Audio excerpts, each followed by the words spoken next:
소명, 은혜, 평강을 나눌 동력자가 있는가라는 제목으로 하나님의 말씀을 함께 나누어 보도록 하겠습니다. 이 디도서는 디모데 전서와 비슷한 시기에 기록되었을 것으로 추측하고 있습니다. 또한 이 디도서는 사도 바울이 기록한 편지로서 이 편지를 받는 사람은 그레데 섬에서 목회를 하고 있는 디도에게 보낸 편지입니다. 이 디도는 사도 바울의 신복 중에 또한 신복입니다. 바울은 디도를 예루살렘의 일부로 데리고 간 적이 있으며 이를 통해 헬라인인 디도가 할례를 받지 않고 이방인 사역을 감당할 수 있도록 기반을 마련해 주기도 하였습니다. 또한 바울이 고린도 교회에서의 문제를 고민할 때 디도가 고린도 교회에서 문제를 해결하고 이를 바울에게 편지로 전달한 사람도 바로 디도입니다. 그래서 디도는 바울의 참 동력자이며 그레데 섬의 어려운 상황 속에서 목회를 잘 감당한 사람이라 할 수 있습니다. 이런 디도에게 바울이 목회적인 편지를 쓴 것이 바로 이 디도서인 것입니다. 특별히 오늘 본문인 디도서 1장 1절부터 4절까지의 말씀은 사도 바울이 그레데 섬에 있는 디도에게 편지로 인사하는 부분입니다. 즉 편지를 쓴 바울, 편지를 받는 디도, 그리고 문안 인사까지 1절에서 4절까지 이 모든 것들이 다 드러나고 있는 것입니다. 이러한 편지의 서두에서 우리는 소명과 은혜, 평강을 발견할 수 있습니다. 특별히 1절에서 바울은 디도에게 자신을 소개하고 있는데 두 가지의 표현을 사용하고 있습니다. 첫째로는 하나님의 종이라는 표현입니다. 둘째로는 예수 그리스도의 사도라는 표현입니다. 첫 번째, 하나님의 종이라는 표현은 무엇을 말하고 있을까요? 종은 사실 자유와 권리가 없는 존재입니다. 주인에게 절대적인 복종과 헌신을 해야 하는 것이 바로 종인 것이지요. 주인의 소유물이 바로 종인 것입니다. 그런데 바울은 하나님의 종이라 표현하고 있습니다. 바로 자신의 주인이 하나님이라 고백하고 있는 것입니다. 다시 말해서 하나님 앞에서 절대적인 복종과 헌신을 하고 있다는 것을 사도 바울 스스로가 고백하고 있는 것입니다. 그리고 이러한 하나님의 종이라는 표현은 성경 곳곳에서 살펴볼 수 있습니다. 대표적으로 모세도 하나님의 종이라 자신을 표현하기도 하였습니다. 이러하듯 바울은 모세와 같이 자신을 하나님의 종이라 표현을 하면서 바울이 하나님이 허락하신 모든 전도, 모든 사역을 수행하고 있다. 하나님의 뜻에 따라 절대적인 복종과 순종을 하고 있다라고 자신을 소개하고 있는 것입니다. 또한 바울은 예수 그리스도의 사도라 표현하고 있습니다. 사도는 보냄 받은 자라는 뜻을 가지고 있습니다. 즉 예수 그리스도를 만난 바울이 예수 그리스도를 통하여 회심했을 뿐만 아니라 예수 그리스도로부터 사도로 부름 받았다라고 고백하고 있는 것이지요. 쉽게 말해서 예수 그리스도를 통하여서 자신이 전도의 사명을 감당하고 있다라는 것을 예수 그리스도의 사도다라고 표현하고 있는 것입니다. 그렇다면 자신을 하나님의 종, 예수 그리스도의 사도로 표현하고 있는 바울은 어떠한 역할을 구체적으로 감당했을까요? 바울은 오늘 본문 속에서 말하고 있는 것이 바로 세 가지의 일을 말하고 있습니다. 바울이 감당한 첫 번째 일은 바로 하나님이 택하신 자들의 믿음을 격려하는 일입니다.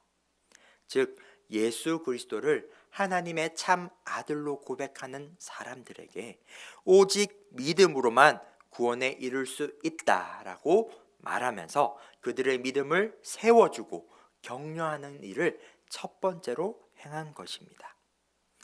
두 번째 일은 바로 하나님이 택하신 자들이 경건에 이르도록 지식을 알려주었습니다.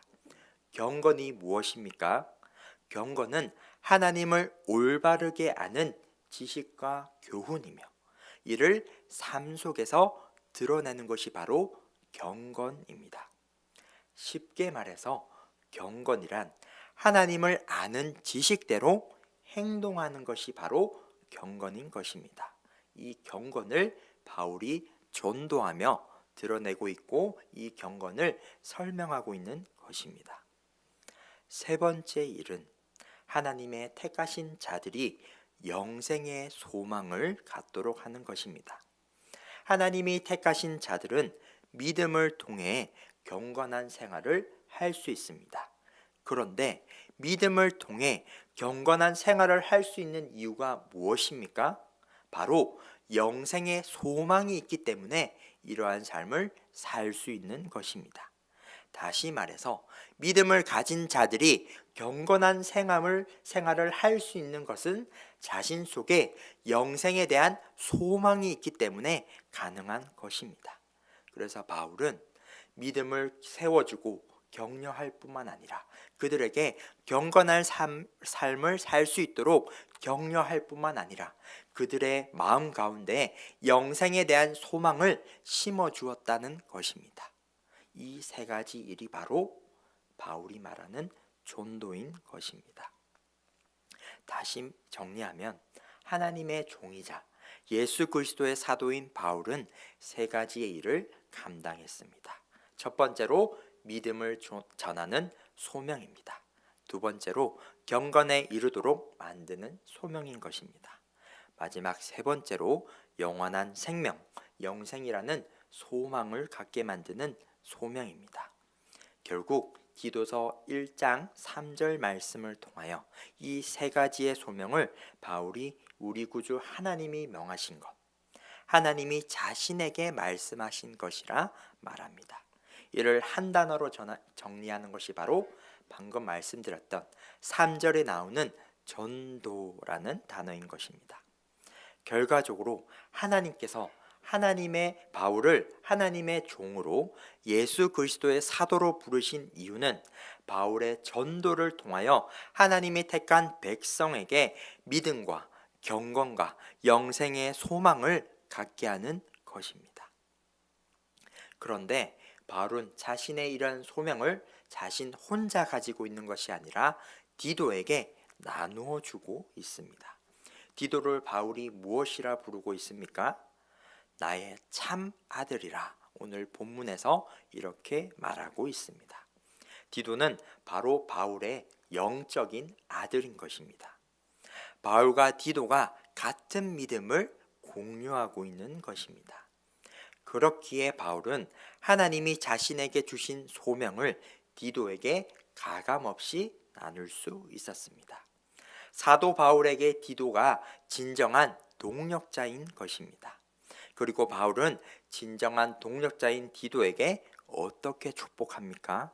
본문 4절에서 하나님 아버지와 예수 우리 구주로부터 은혜와 평강이 내게 있을지어다 라고 축복합니다. 하나님이 택하신 자들을 향한 구원 계획을 세우신 하나님 아버지의 이름으로 하나님 아버지의 구원 계획을 실행에 옮기신 예수 그리스도의 이름으로 디도를 축복하고 있는 것입니다. 즉 하나님과 예수님의 이름으로 디도를 축복하고 있는 것입니다. 말씀을 정리하겠습니다. 사도 바울은 복음을 전하는 자로 특별히 유대인이 아닌 이방인에게 선교하고 전도한 것으로 유명합니다. 또한 사도 바울은 자신을 하나님의 종 예수 그리스도라는 표현을 통하여 자신을 소개했습니다. 이는 자신이 하나님으로부터 복음을 받은 자로서 이 복음을 전하는 것, 다시 말해 전도가 바로 자신의 소명임을 알았습니다. 그리고 전도는 곧 하나님이 택한 사람에게 하나님을 믿는 믿음과 하나님을 아는 지식 그리고 영원한 생명에 대한 소망을 심는 것이다 라고 정의하였습니다. 하지만 여기서 유념할 것이 있습니다. 이러한 전도 사역을 바울은 혼자서 감당한 것이 아니었습니다. 같은 믿음을 공유하고 마치 자신의 영적인 아들과 같은 디도에게 자신의 소명, 자신의 사역을 공유하고 함께 나누었습니다. 다시 말해서 하나님께서 만나게 하신 동력자와 함께 협력하여 전도한 것이 바로 사도 바울인 것입니다. 이를 통하여 우리가 알 수 있는 것, 하나님께서 주신 복음은 전도로서 그 삶을 드러내는 것이지만 전도는 결코 혼자 하는 것이 아니라 하나님이 붙여주신 동력자와 함께하는 것이다 라는 것을 오늘 말씀을 통하여 우리가 알 수 있는 것입니다. 그래서 우리가 이렇게 함께 기도했으면 좋겠습니다. 사도 바울이 하나님이 주신 소명을 동력자에게 공유하고 함께 사역을 감당한 것처럼 우리도 하나님께서 허락하신 동력자들과 함께 하나님이 주신 소명을 나누는 삶 살게 하여 주옵소서. 하나님 안에서 동력자를 만나 함께 섬기고 격려하는 삶을 살게 하여 주옵소서. 나와 함께하는 가족이, 동료가, 교회 지체가 곧 동력자임을 기억하고 그들을 사랑하며 살게 하여 주옵소서. 이렇게 함께 기도했으면 좋겠습니다.